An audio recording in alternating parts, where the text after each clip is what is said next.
General ওয়াকারের প্রশ্নই আমি আপনাদেরকে বলছিলাম যে এই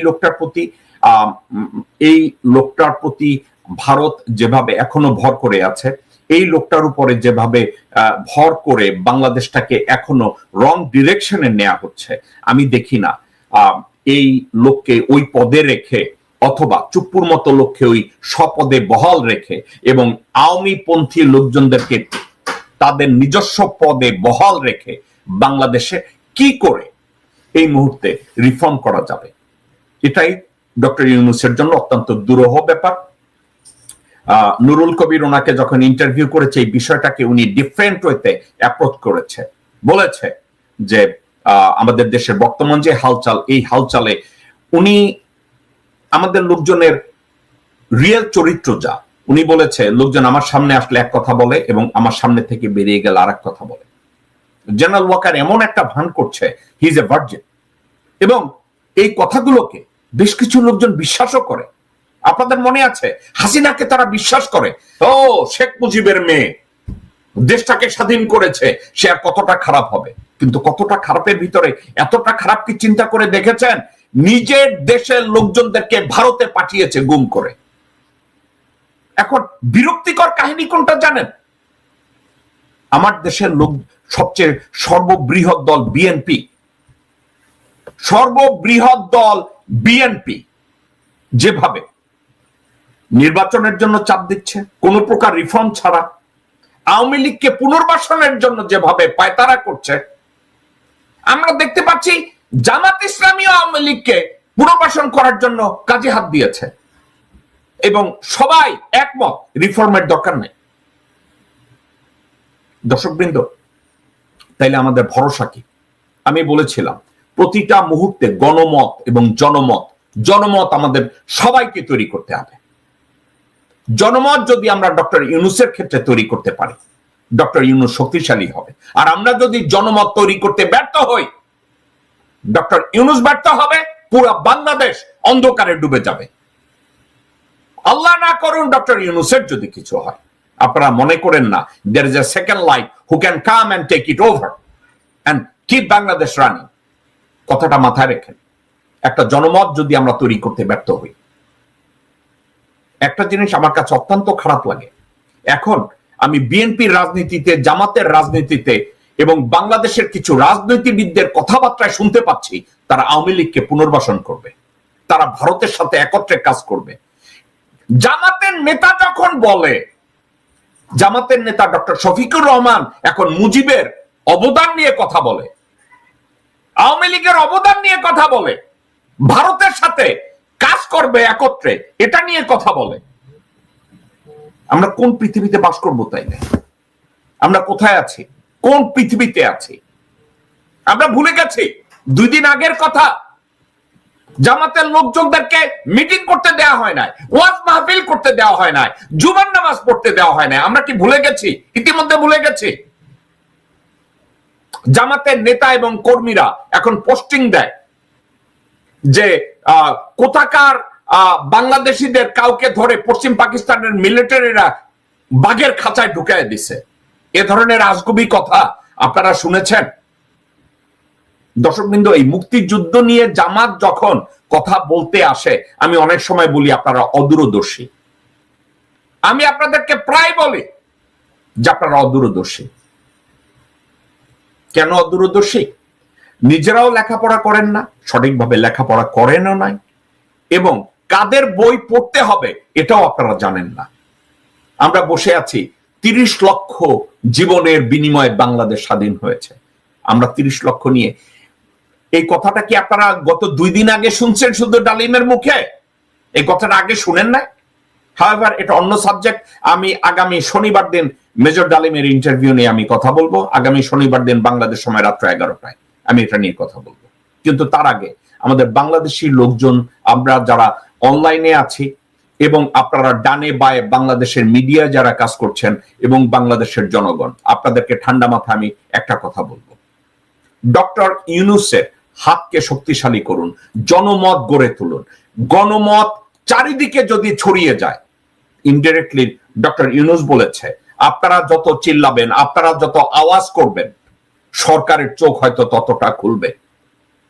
একটা কথা আপনি মনে রেখেন, বাংলাদেশের গভর্নমেন্ট ইনফ্রাস্ট্রাকচার চালানোর জন্য একজন মানুষ যথেষ্ট না, এবং ডক্টর ইউনূস 84 বছর বয়সের একজন মুরব্বী।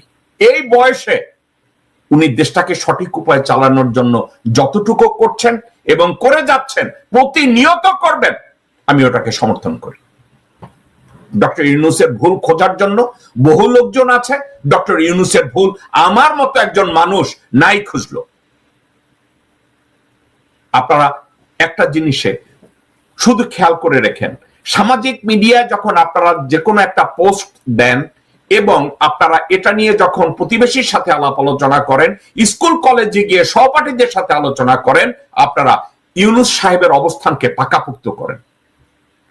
জনগণ যখন, আপনাদেরকে আমি একটা উদাহরণ দিয়ে বলতে পারি, আপনাদেরকে উদাহরণটা যদি আপনারা নেন, অনেকে আমাকে জিজ্ঞাসা করেছে ডোনাল্ড ট্রাম্পের মতো একজন লোক কি করে আবার প্রেসিডেন্ট হয়। অনেকে আমাকে বলেছে, একটা কথা আপনাদেরকে বলি,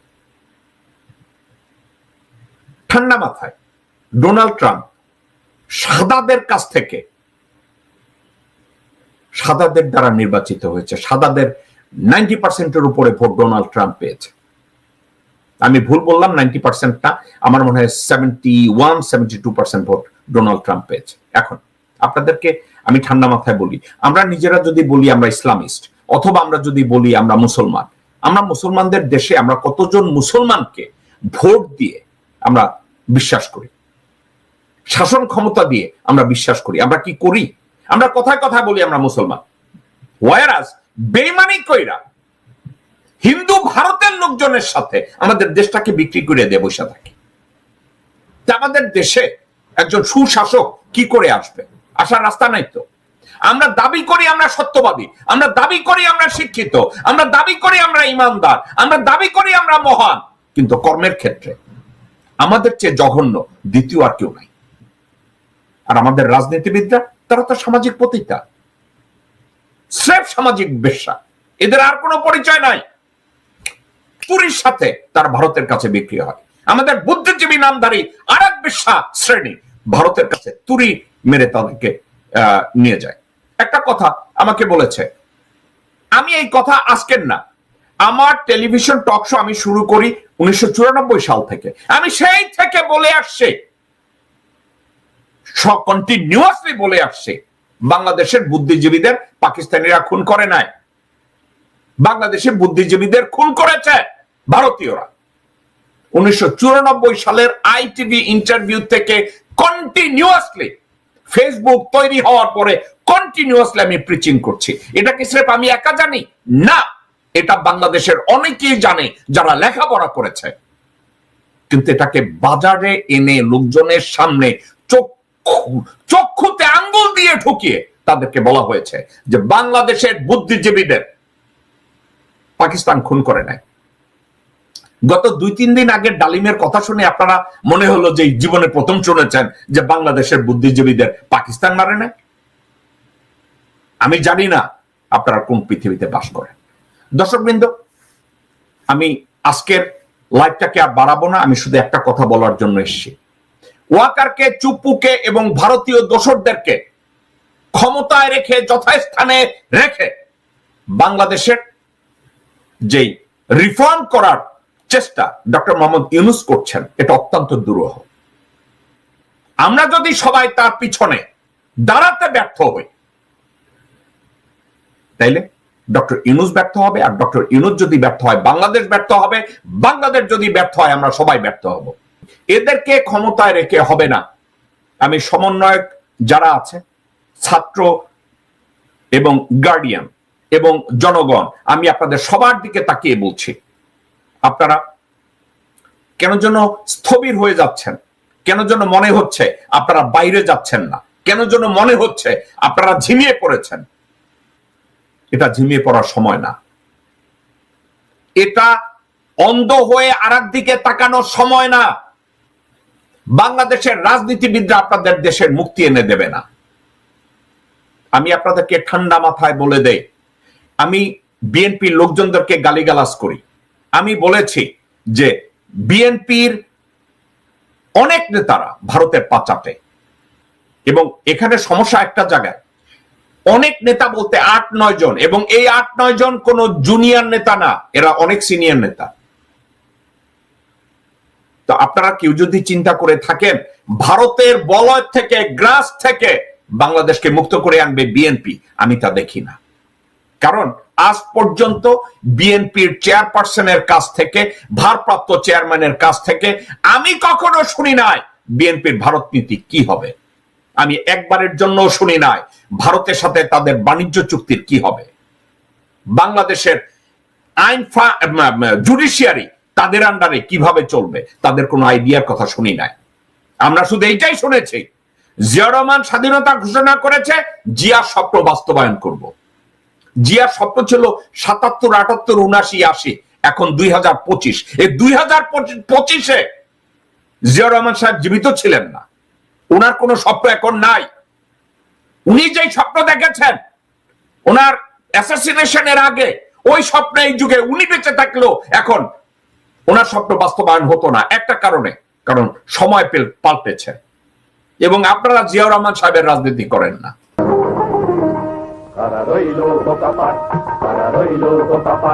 ভেঙে ফেল রেল পাট, রক্ত জামার শিকল পুজোর ভাষণ বেদি, ওরে ও তরুণ নিশান, ওরে ও তরুণ নিশান, তোর তলায় বিশাল ধ্বংস নিশান, প্রাচীর প্রাচীর ভেদি।